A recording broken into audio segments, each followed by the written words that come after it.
Today we want to talk about something called measures of central tendency.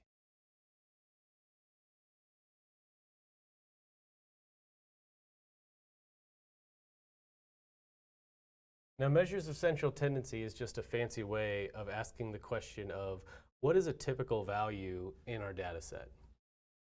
And just like with a lot of questions, whenever we ask that question, what is a typical value, there may be more than one way to answer that question.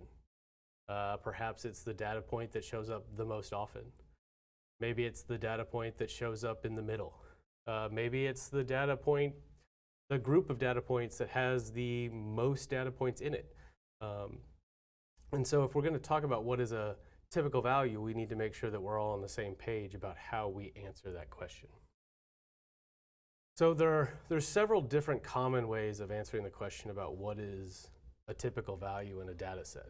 And I'm going to kind of go through them as most common to least common, and it coincidentally also ends up being most complicated to least complicated. So the first one you're probably familiar with, it's called the mean. This is also referred to as the average. And what the average does is it says that if we take all of our data points and we put them into one big pile and we split everything back out again, what would we have to give to everybody to where everybody has the same amount?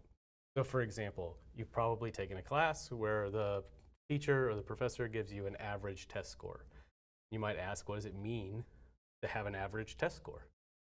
Well, the idea is that if you took the whole class and you took all the points that they earned on that test and put them into one big pile, and then figured out a way to distribute all those points equally to everyone in the class, the number of points that each person would get would be the average.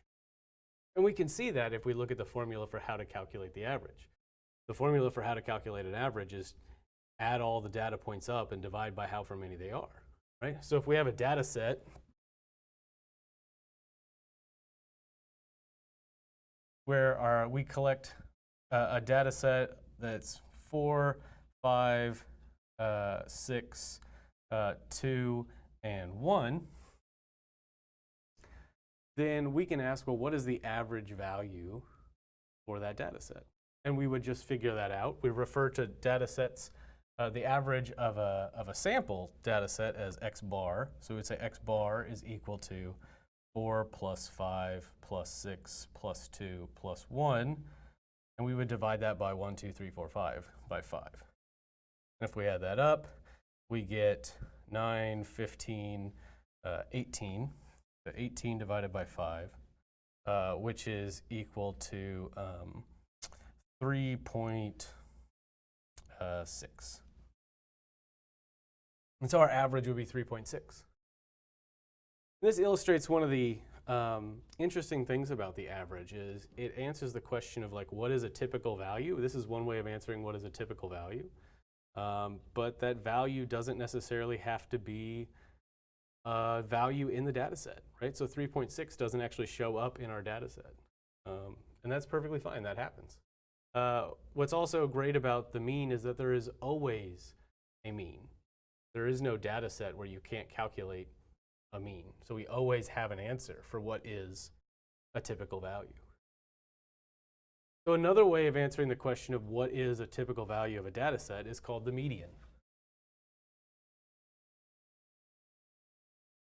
And the median of a data set is literally just the middle of a data set. So for example, the data set that we worked on over here, right, if we rewrite that again and we have 4, 5, 6, 2, and 1, we ask what is the middle number of this data set? And to do that, we start by writing the data set from smallest to largest. So we rewrite this as 1, 2, 4, 5, 6. And we just ask ourselves, what's the middle value here, right? So in this case, we have 5 values. We have an odd number of values, so we actually have a middle data point. It's the third one. And so the median is just 4. And that's our answer for what is a typical value using the median. What if we had an even number of data points, though? We have an even number of data points, right? Then we're going to have 2 middles. So say I have this same data set only I add a value of 3 in here. Now I have 6 data points, and so I don't have a middle value anymore. I actually have 2 middle values. I have the third and the fourth value, which are both the middle. So what I do is I take both of these values and I calculate the mean of those 2 values. So I say my median is 3 plus 4 divided by 2, or 3.5.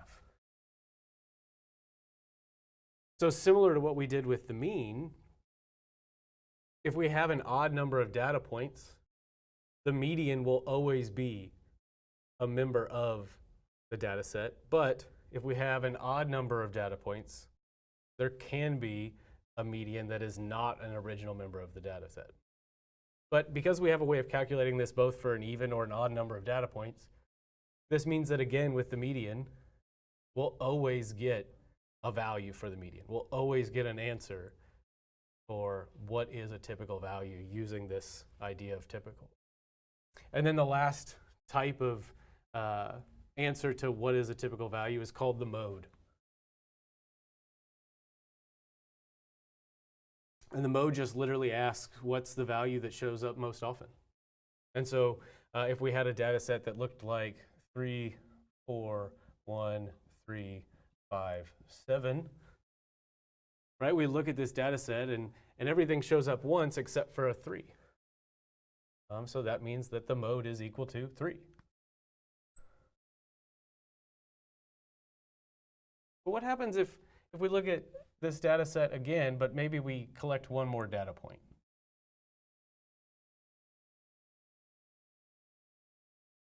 Well, now we have 2 3s, but we also have 2 5s. So how do we answer the question of what data point showed up the most? Well, it turns out that in this case, we would say that the modes, plural, are 3 and 5. So whatever number shows up the most often, if there's other numbers that shows up that many times, those are also modes. Which leads to the interesting case of our original data set. If we look at the data set 4, 5, 6, 2, and 1, every number in this data set shows up exactly once. So what number shows up the most often? Well, it turns out they all show up the most often. So all data points are modes.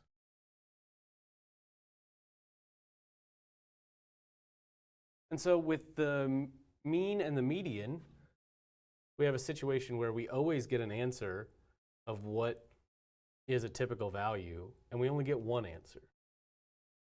With a mode, we'll always be able to answer what is a typical value. It's just we may get more than one. In fact, it could be everything in our data set. And these are the main ways that we're going to answer the question of, given a data set, what is a typical value?